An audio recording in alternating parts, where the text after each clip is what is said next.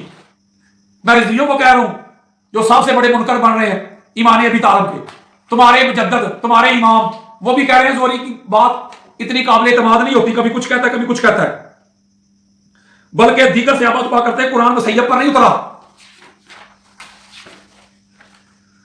تفسیر درہ مصور جلد نمبر 1 صفحہ نمبر 104 امام جلال الدین سیوطی۔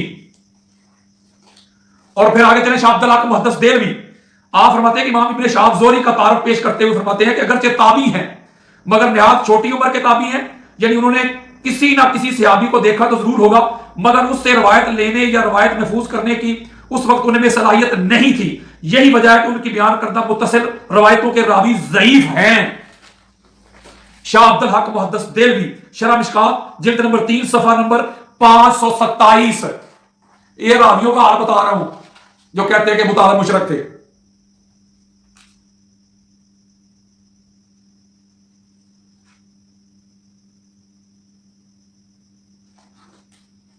امام بخاری نے اگر حضرت مسیب سے یہ روایت لی ہے تو وہ تو اس وقت انہوں نے کلمہ ہی نہیں پڑھا ہوا تھا، ادھر موجود ہی نہیں تھے، اسے ان کے بیٹے نے روایت کیا ہے، تو کتنی سکا ہوگی بات۔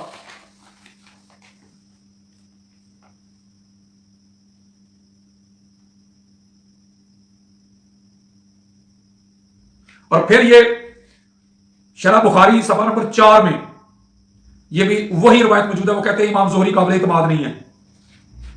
علامہ وحید الزمان کہتے ہیں صفحہ نمبر 5 پہ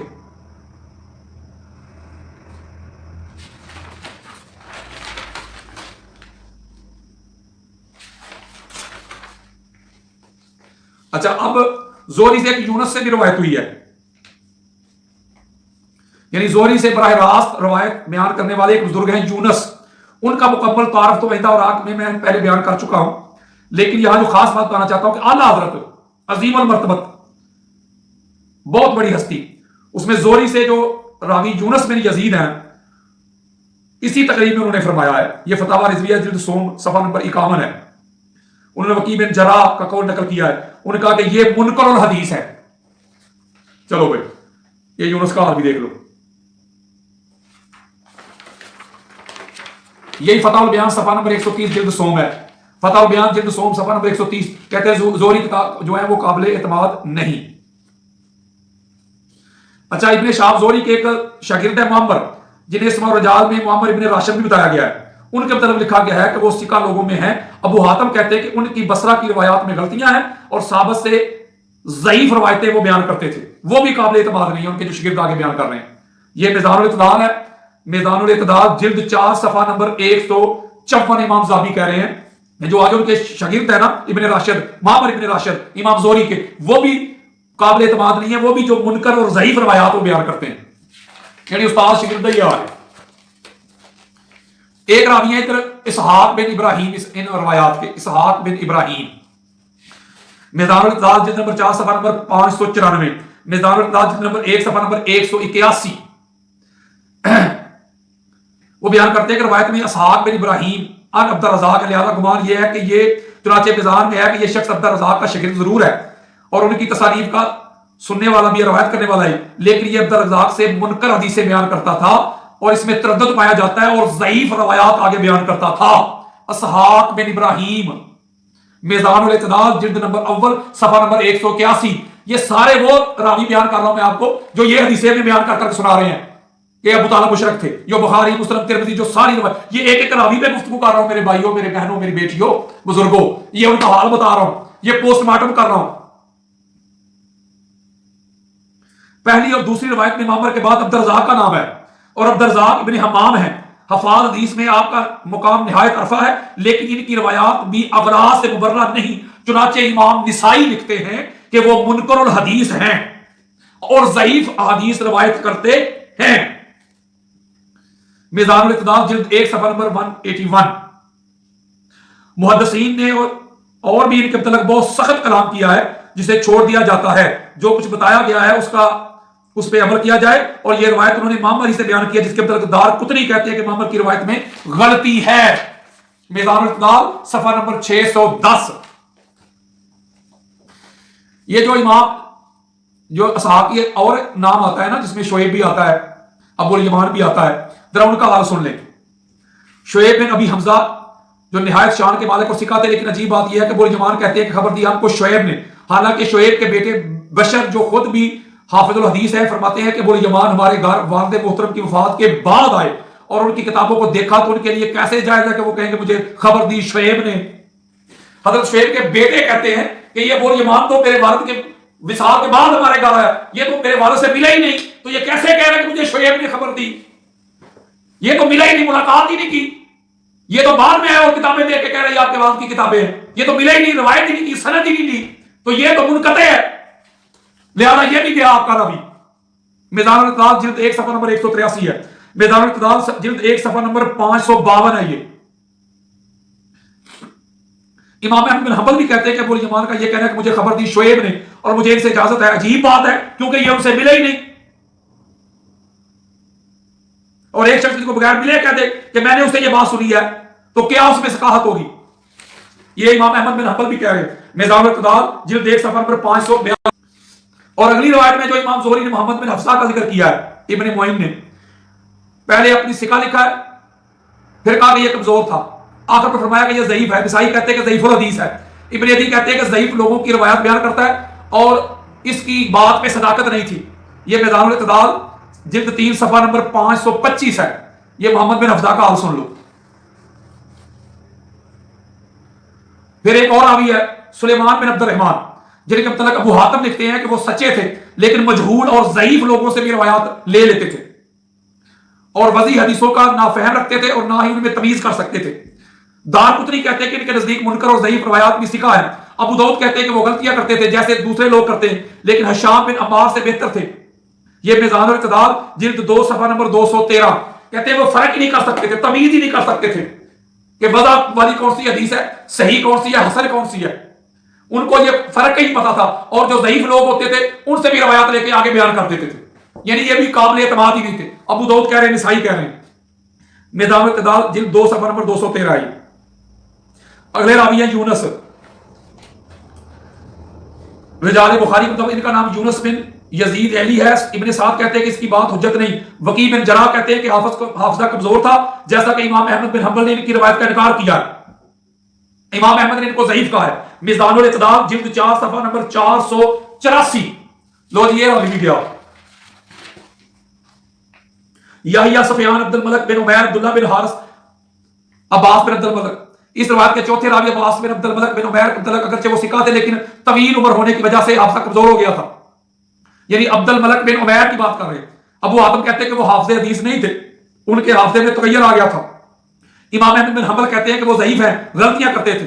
ابن مبین کہتے ہیں کہ روایات کو خلط ملط کر دیتے تھے۔ میزان الاعتدال جلد 2 صفحہ نمبر 667۔ یہ ہے سارے راویین کا حال۔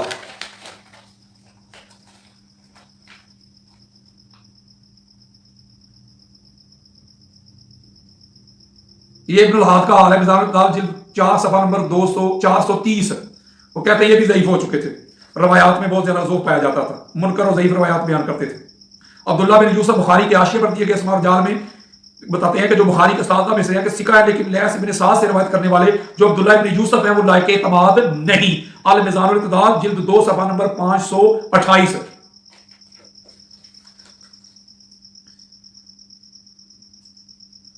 یزید بن کسان جو ہیں ہم ان کو نہیں جانتے، کسی راوی کے متعلق کسی محدث کا یہ کہہ دینا بعض صورت کافی ہوتا ہے، تاہم ان کا نام اسماء الرجال میں یزید بن کسان ہے اور کہتے ہیں کہ روایت کرتے ہیں، وہ حاتم کہتے ہیں کہ انہیں بالکل ضعیف اور ذوف والی احادیث یہ روایت کرتے تھے۔ میزان الاعتدال جلد 4 صفحہ نمبر 439۔ حضرت ابو ہریرہ رضی اللہ تعالیٰ شروع ہوتی ہے جن کے متعلق میری وضاحت آپ تعالیٰ کی وفات کے بعد آئے، ٹھیک ہے، ان کی بھی گئی، دیگر راوی بھی گئے، میں نے جتنے نام لیے یہ سب راوی ایک ایک کر کے ان کی ثقافت آپ کے سامنے میں نے بیان کر دی۔ یہ میں بہت مختصر کر رہا ہوں، وقت کافی زیادہ ہو چکا ہے، اس کو بھی ملوز خاطر رکھنا ہے۔ ایک اور بات آپ سے کرنا چاہتا ہوں کہ حضرت عباس بن عبد المطلب نے پہلے ہی کلمہ پڑھ لیا تھا لیکن اس کو مخفی رکھا تھا، چھپا کے رکھا تھا تاکہ وہ دین کی خدمت کر سکے، آقا اسلام کا پیغام پہنچایا کرتے تھے، دیگر کام کرتے تھے۔ اگر اعلان کر دیتے تو ہو سکتا ہے اسی وقت جو کفار تھے، جو مشرکین تھے، جو منافقین تھے، ان کی پکڑ کر لیتے تو اس طرح وہ دعوت اچھے طریقے سے نہ دے سکتے. ان کا ایمان مخفی تھا. تو سرکار ابو طالب سے بڑھ کے کون ہے دین کی خدمت کرنے والا، جنہوں نے آقا علیہ السلام کا حصار ہی نہیں چھوڑا، حضور کی حفاظت کرتے رہے. الاستیاب جلد سوم صفحہ نمبر 96 میں جو میں نے روایت بیان کی کہ عباس پہلے مومن ہو چکے تھے لیکن انہوں نے اعلان نہیں کیا، چھپا کے رکھا تھا. اور یہ جو آیت اِنَّا کا لتا دی جس سے آپ محبت کرتے ہیں ہدایت نہیں دیتے، یہ آیت جو آپ سرکار ابو طالب کے کھاتے پہ ڈالتے ہیں وہ غلط ہے. درِ منصور جلد 3 صفحہ نمبر 282، ابن کثیر جلد 3 صفحہ نمبر 345. وہ کہتے ہو کیسرے روم کا ایک بندہ آقا علیہ السلام کی بارگاہ میں حضور نے فرمایا کلمہ پڑھو، وہ ڈرتے ہوئے اس نے نہ پڑھا تو پھر یہ آیت نازل ہوئی. دیگر مختلف یہ ہیں. پھر آقا علیہ السلام یہ بھی روایت موجود ہے کہ آقا علیہ السلام رو پڑے جب حضرت علی علیہ السلام نے کہا کہ ابو طالب کا وصال ہو گیا تو دور روتے ہوئے. تو کیا کافر کی موت پہ بندہ رو سکتا ہے مومن؟ ام المومنین حضرت عائشہ صدیقہ رضی اللہ تعالیٰ روایت کرتی ہیں کہ رسول اللہ صلی اللہ علیہ وسلم نے یہ ہرگز نہیں فرمایا کہ مومن پر اس کے اذا وقارب کے رونے سے اللہ تعالیٰ عذاب کرتا ہے، بلکہ آپ نے فرمایا کہ کافر پر اس کے اذا وقارب کے رونے سے عذاب زیادہ کیا جاتا ہے. تجرید البخاری صفحہ نمبر 259 جلد نمبر 1. اور حضرت عائشہ صدیقہ رضی اللہ تعالیٰ عنہ سے ہی مروی ہے کہ رسول اللہ صلی اللہ علیہ وسلم ایک یہودی عورت کی قبر کے قریب سے گزرے جس پر اس کے قریبی رو رہے تھے. آپ صلی اللہ علیہ وسلم نے فرمایا یہ لوگ اس کے لیے رو رہے ہیں حالانکہ ان کے رونے کی وجہ سے قبر والے پہ عذاب نازل ہو رہا ہے. تجرید البخاری جلد 1 صفحہ نمبر 259. پتہ چلا کہ مسلمان کے مرنے پہ رونا چاہیے لیکن کافر مشرک مر جائے تب بندہ روئے تو اس کو اور عذاب ہوتا ہے، یہ حضور فرما رہے ہیں. تو اگر ابو طالب کے مرنے پہ وصال پہ آقا علیہ السلام روئے تو پتہ چلا وہ مشرک نہیں تھے، کافر نہیں تھے. مشرک اور کافر ہوتے تو حضور نہ روتے، وہ مومن تھے تو اور روئے. میرے آقا سیدہ زینب سلام اللہ علیہ کا صاحبزادے مرزا کا عالم قاری تھا. حضور صاحب امام صلی اللہ علیہ وسلم نے بچے پر سکرات موت دیکھی تو آپ کے ٹپ ٹپ آنسو گرنے لگے. حضرت سعد رضی اللہ تعالیٰ نے آپ کو روتے دیکھا تو اس کے یا رسول اللہ یہ کیا؟ سرکار دو عالم صلی اللہ علیہ وسلم نے فرمایا یہ رحمت ہے جو اللہ تعالیٰ نے اپنے بندوں کے لیے رکھی ہے، اللہ تعالیٰ نے اپنے بندوں پر رحم فرماتا ہے جو رحم دل ہوں. تجرید البخاری جلد 1 صفحہ نمبر 258. یعنی مسلمان پر روئے تو فائدہ ہے، رحمت ہے، کافر پر نہیں رو سکتے، مشرک پر نہیں رو سکتے. اس طرح بنت رسول ام کلثوم کا وصال ہوا تو آپ ان کی قبر کے پاس بیٹھ کر رو رہے تھے. حضرت انس کہتے ہیں کہ رسول اللہ صلی اللہ علیہ وسلم قبر کے پاس تشریف فرما تھے اور آپ کی آنکھوں سے آنسو جاری تھے. تجرید البخاری جلد 1 صفحہ نمبر 258. آقا علیہ السلام کے جب یہ حکم آ گیا کہ مومن کی جو ہے نا وفات پہ رونا چاہیے، کافر مشرک پر نہیں، عذاب ہوتا ہے، تو پھر حضور کیوں روئے؟ اور تجدید کا بھی تدفین کا بھی آقا علیہ السلام نے حکم دیا.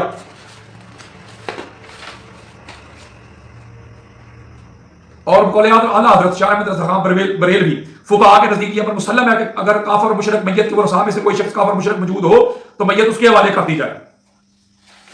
یعنی مسلمان نہیں لیتا میت.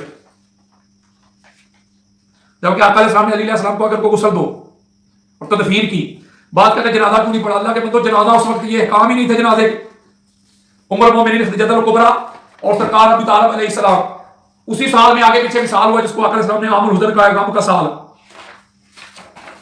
اور یہاں ایک اور بات بتا جاؤں کہ جب وہ کفار آئے نا کہ سرکار ابو طالب کے پاس اور آقا علیہ السلام کی شکایت کی کہ آپ کا بھتیجا جو ہے ہمارے خداؤں کو برا بھلا کہتا ہے، تو یہ نہیں کہا کہ آپ کے خداؤں کو برا بھلا کہتا ہے، ہمارے خداؤں کو. پتا چلا ابو جہل ابو لہب کے خدا اور تھے اور سرکار ابو طالب کا خدا اور تھا. اگر ابو طالب کے بھی وہی خدا ہوتے تو وہ کہتے نا کہ آپ کے خدا کو برا بھلا کہتا ہے، اگر ہمارے خدا کو برا بھلا کہتا ہے، آپ کے نہیں. پتا ابو طالب کا خدا اللہ ہے اور ان کے لات منات تھے.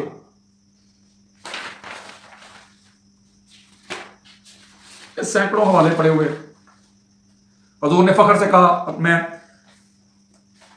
ابو طالب کا بھتیجا ہوں، عبد المطلب کا پوتا ہوں.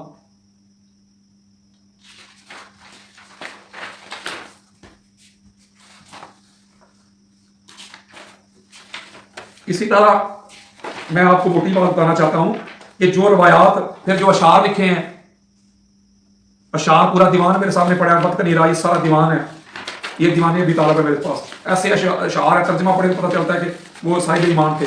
یہ پورا دیوان پڑا ہے. میں ایک بات کہنا چاہتا ہوں کہ جو روایات قرآن سے ٹکرا جائیں ان کو دیوار پہ مارتے ہیں، پھینکتے ہیں. اور پھر جو سرکار ابو طالب کا ایک تعلق ایک رشتہ ہے کہ آقا علیہ السلام ان کے بھتیجے ہیں جو ساری کائنات کے سردار اور مالک ہے، بیٹا علی المرتضیٰ جو امامت کا سردار ہے، ولایت کا سردار ہے، ان کے پوتے حسنین کریمین جنت کے سردار، بہو جنت کی عورتوں کی سردار، اور خود خاندان بنو ہاشم کے چشم و چراغ ہیں، ساری زندگی آقا علیہ السلام کی محبت میں گزاری، آقا علیہ السلام کے دفاع میں گزار دی، آقا علیہ السلام کی تعظیم توقیر میں گزار دی، آقا علیہ السلام کے سیکورٹی گارڈ بن کے گزار دی، آقا علیہ السلام کے آصف بن کے گزار دی، حضور علیہ السلام کو کھلاتے رہے، پلاتے رہے، سینے پہ سلاتے رہے، کبھی کبھی ایسے اٹھاتے آقا علیہ السلام اپنا دودھ مبارک سرکار ابو طالب کے چہرے پہ پھینک دیتے، حضور کی زلفیں سنوارتے، حضور کو کپڑے پہناتے، اور فرماتے جب میں کبھی گرمی ہوتی تو کہتا بیٹا قمیض اتار دو، تو میرا بھتیجا کہتا تھا اس طرف کرو، اس وقت میں سمجھ گیا کہ اللہ کے نبی ہیں، اور اس کے جسم سے نور کی کرنیں نکلتی۔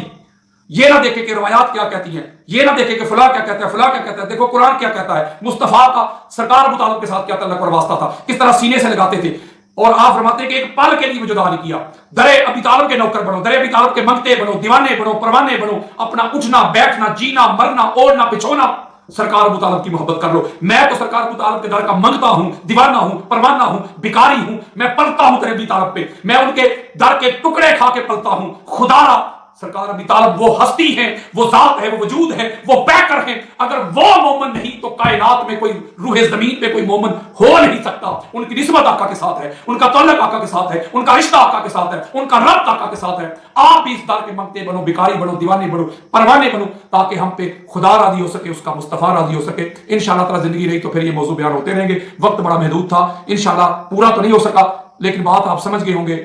وما علیہ الا البلاغ المبین۔